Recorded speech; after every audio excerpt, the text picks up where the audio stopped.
Welcome back to the channel, guys. So, I wanted to talk about, I guess you can say expand on the video that I made about what it was like to buy my first car. In that video, I talked about some of the stuff that I learned when it came to buying my first car and the basic foundation, like the different questions you'd have to ask or some of the different things you'd have to take into consideration when it comes to buying your car that are pretty much universal. So I'm going to add to that video with this video where we're going to go over basic finance terminology that not only when it comes to buying a car, but just in a general business sense, is good to know. Because if you want to be a business person, you want to be an entrepreneur, because everyone's kind of trying to play that game these days, or if you just enjoy business concepts in itself like I do. Personally, I think business has a strong overlap with life in general. Like, it's kind of hard to avoid, like even when it comes to buying a car, when it comes to financing your home and other things. Even if you're not an entrepreneur, business concepts are extremely big in life. So if you don't know what you're dealing with, because you don't know what certain terms mean, you're bound to fumble, when it comes to pursuing certain things.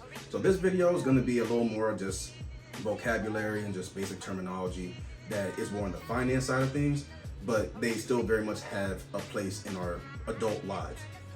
So this first term is going to be a combination of two, but the first one I want to focus on is what's called an APR, or an annual percentage rate. Your APR, especially in the context of a car, is basically the interest amount that you'll be paying on your car every single year. So APR is the same thing as basically your interest rate. Assuming that you took out a loan to get your car, what is the additional money you're gonna owe the bank when you pay them that money back? Because that's how they make their profit. Now, I do want to confirm this because I had this worry and I made super sure, and it's bad because the answer is in the name, but multiple people have this concern. So I just want to make this clear. Whatever the rate of your APR is, whatever the rate of your interest rate is, you're not paying that amount every single month when you're paying your car note or any other type of loan back. That's not how that works. Again, it's called an APR, an annual percentage rate. You're taking that interest rate that's being applied over a 12-month period, you divide it by 12, so that way you have an interest rate that you're paying every single month, and that's how that works, right? So say if you have a 22% APR for the car you just got, which you should never do, but I've seen TikToks and YouTube videos where people have done that, where they get APRs of 22% or APRs of like 15%. No, don't do that. Don't do that. But in the event that you've done that, your APR or your annual interest rate is 22%.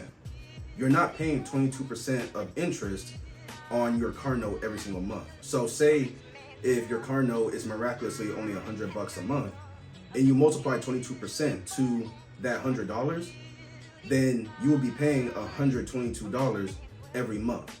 But that's not how that works. How it works is you take the 22%, you divide that by 12, you get whatever number that is, and then you multiply that by 100. Whatever number that's spit out of that, you add it to 100. And that's gonna be your monthly car payment, give or take, every single year or every single month until you pay off the car and you own the car. That's how that works. But I did have to make sure of that because I think when I was in college or high school, I wanna say high school, I think I tried to tackle this subject at one point and it just didn't work. We were too young to get it. But now that I went through the process of doing it, and I kind of knew the answer already, but you just need to be super, super sure. So I just wanted to be sure, and I wanted to share that with you guys, because I know for a lot of people, that's a very common question. So the second term is kind of the flip side of that, what's called an annual percentage yield. APY is basically the same thing as an APR. From my very basic understanding of finance, APR, or rather, when you have APR, you have annual percentage rate, and then you have annual percentage yield. The only difference is if you hear the word rate, that means that's money that you're putting out. It's money you're losing. If you have yield, that's money that's coming in. That's money you're gaining. To me, that seems to be the only real difference between, just in general, the words rate and yield in a finance or maybe accounting aspect, but I'm gonna say finance. In this case, when it comes to buying a car, if you have a 22% APR on top of your car note, you're gonna be putting out quite a bit of money. But now let's say for the sake of argument, if someone owes you money and you have a 22% APY from that person, an annual percentage yield, that means in addition to their regular payment to you, they owe you 22% of interest every single year. That's good for you because that's extra money you're gaining on top of the loan money that you put out in the first place. So that seems to be the only difference. If it's rate, you're losing money. If it's yield, you're gaining money. Now we're moving on to the actual second term, which is principal. Principal is basically the amount of the loan that you took out. So if you took out a $30,000 loan for a car, that's the principal. That's all that is. Principal means the loan amount. The third term is term. Term basically is the amount of time you have to pay off that car. So, for example, like a presidential term, it's the in the United States at least, it's 4 years. I think in other countries it can be as long as 8 years, like originally. I think Putin has been in office a lot longer than that in Russia. So it varies from place to place. But in context of United States of America, term from a financial aspect is how much time you are giving yourself to pay off that car and therefore own that car so that you can get the title and you can do whatever the heck you want with it and you don't have to pay monthly payments on it, right? So even in another example, if you borrowed money from somebody, you're like, let me borrow a 20 from you, let me borrow a dub from you. And they're like, okay, cool. And you say, hey, I'll pay you next week on payday, 7 days from now, an exact week from now. Once I get my check comes in, my direct deposit hits, I'll give you your money back. Maybe then some, if that's the type of person they are. You just gave yourself a 1 week term. You just gave yourself a 1 week deadline, like a homework assignment. Whatever deadline or due date that ultimately you have until that last payment is due, that's the term. So you can do a 3-year term or 36 months. You can do a 5-year term, 72 months, and all that stuff, right? But term is simply just the amount of time you have until you completely own this car or you finish paying off this object that you used Affirm or a Klarna for or a Klarna and all that stuff. It's just the amount of time. The fourth term is installments. Installments is just the payments that you make to the loan, right? Now, these days you can set it up differently because stereotypically, installments or payments back on loans, they happen on a monthly basis. So this goes for credit cards, of course, car notes, mortgages, all that stuff. Insurance payments don't count. You don't usually take out loans for insurance payments. These days, you're actually able to set things up a little differently. My car note is going to be on a bi-weekly basis, but stereotypically, they're supposed to be on a monthly basis. So I would have what's called 2 installments or 2 installment payments every month. Because my monthly car note I'm just going to split it into 2. But if you do on a monthly basis, you're going to have 12 installments per year. I'm going to have 24. So it's up to you. But either way, installments are just the payments you're making back on that loan. The next term, the 5th term, is value. So value is basically how much money something is worth, to super oversimplify it. In fact, it was the term value that inspired me to make this video because I was always under the impression that when it came to cars, that you had to own the car outright to make like modifications and make adjustments to it. So, you weren't able to change the infotainment system or the stereo system. You couldn't change the paint. You couldn't change the exhaust. Anything that has to do with the car cosmetically and functionally, you could not change if you did not own the car. And I always thought in my mind that you would get like in trouble for that if the car got repoed and you made a whole bunch of changes, and it wasn't in the same condition as you bought it. Because you technically didn't own the car. You legally don't if you don't have the title. So I always thought that you weren't able to, make adjustments and modifications to the car. In the making of this video, when I was doing some research, I found an easy comparison that proved that was wrong.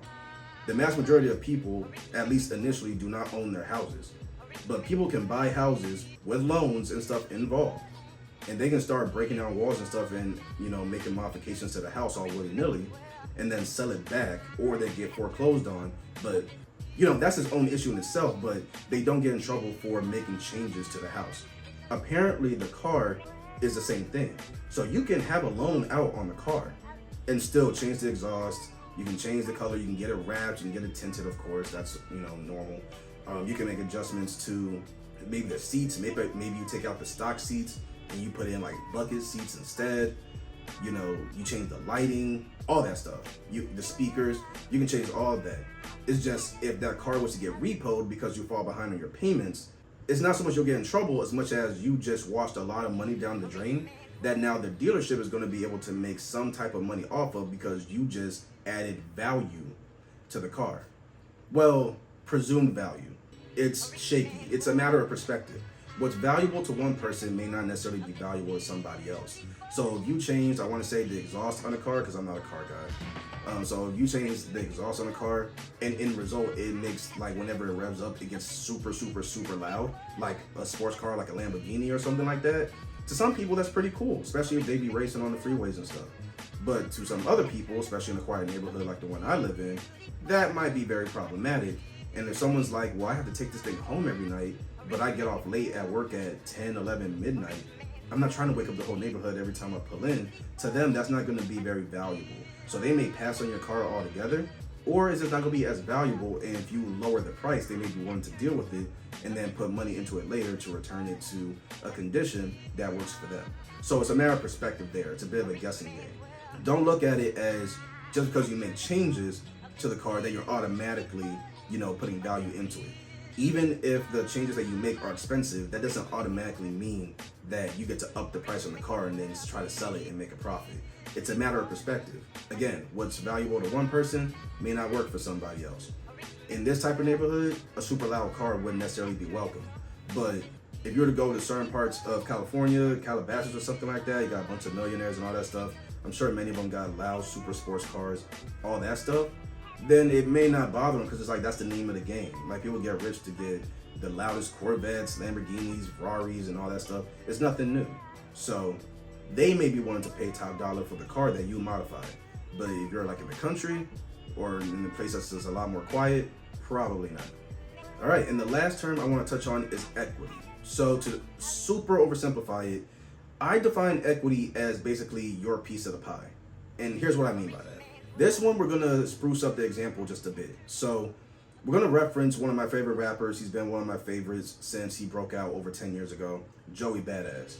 And Joey Badass, I think 2 years ago, in 2022, he released the follow-up album to his breakout mixtape, 1999, called 2000. The album's called 2000.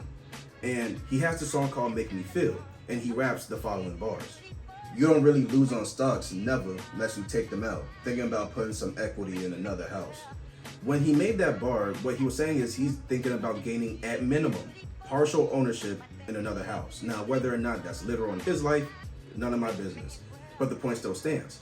And when he says that he's thinking about getting some equity in another house, that means he could be thinking about taking out a loan to buy a house, and then he comes out of pocket for it in a minimal amount. Or he might buy a house outright, which I'm sure he has enough money to do that. Either way, equity is going to be involved. So let's try to paint it like this. Let's say if Joey decides to purchase a $100,000 house somewhere, anywhere that he wants. But he decides that he wants to bring out or put out only $20,000 to get the house, which is about right, because whenever you want to buy a house, it may depend on the market, but from what I've learned and what people have told me, they say on minimum 20% down when you get a house. Like that's a requirement. If you don't have that, then you can't do it. So let's say he wants to put down $20,000 on the house. The other $80,000 he would get from the bank through a financing. That puts him at what's called an 80-20 equity split in the favor of the bank, meaning 80% of that house's value of that $100,000 comes from the bank. They own 80% of that house basically. The $20,000 that Joey came out of pocket for puts him at a 20% equity split. 20% of the house he owns, right? Because he came out of pocket for that amount. Equity, when I say is your piece of the pie, kind of like the either the dollar amount or the percentage that you own or have control over, primarily assuming that you took out a loan to get whatever piece of property or material object that you wanted to get, right? But even if he was to buy the house outright, he would have 100% equity or ownership in the house. If he came out of pocket $50,000 and then only wanted the bank to cover $50,000, that would be a 50-50 equity split, right? But equity, whether you own some of it, half of it, or all of it, equity is how much you have over, how much money, it represents how much money you came out of pocket for that property, for that car, for, you know, I believe it or not, I used a firm to buy my Nintendo DS. I'm still making payments on it. So as of now, I think we're closer to a 50-50 equity split, you know, just on something that was a little over $300. How much money you put into it represents how much equity or ownership you have over it. That's how that works. Or at least at a basic level from what I've understood from buying the car and from studying general, just finance stuff in general in pursuit of buying my car, because I didn't want to go into it completely blind. So that's my understanding, and I'm gonna end the video there, guys. If you guys found this interesting, informative, helpful, all that stuff, let me know in the comment section below. If there's anything else you guys want me to look at, or if there's anything that I missed, you know, any other details that I should, you know, bring up in future videos when it comes to this type of thing, let me know, because this stuff is, of course, important for our personal lives, but these are also general business concepts that are very good to know as well, whether you're pursuing entrepreneurship, whether you're climbing up the ladder in corporate America, even if you're in blue collar work. You know, eventually in blue collar work, if you're in construction, you're going to climb up from just, you know, drilling holes in the ground and everything to being an actual project manager, where you're going to be managing the funds. You know what I'm saying? You're going to be distributing money when it comes to paying people, you know, the amount of hours that people have to work in a certain amount of time, because money ties all this stuff together. You know, you have to track the scheduling, all that stuff. And these are some of the things that come into play. So this is good for just business stuff in general. So hopefully this was helpful. Drop everything in the comment section. I'll see you guys in the next one. Later.